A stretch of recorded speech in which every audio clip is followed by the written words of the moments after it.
Друзья, так как мы часто ремонтируем двигателя на автомобилях, мы также часто встречаемся с различными лайфхаками. Вот тут вот владелец данного агрегата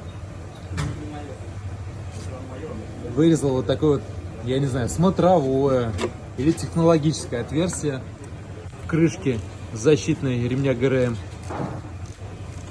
Здесь у нас стоит опорный ролик. Очень большой вопрос, зачем и для чего. Если вы с таким встречались, это такой вопрос для что, где, когда, наверное. Для чего они это сделали? Очень интересно ответить на этот вопрос.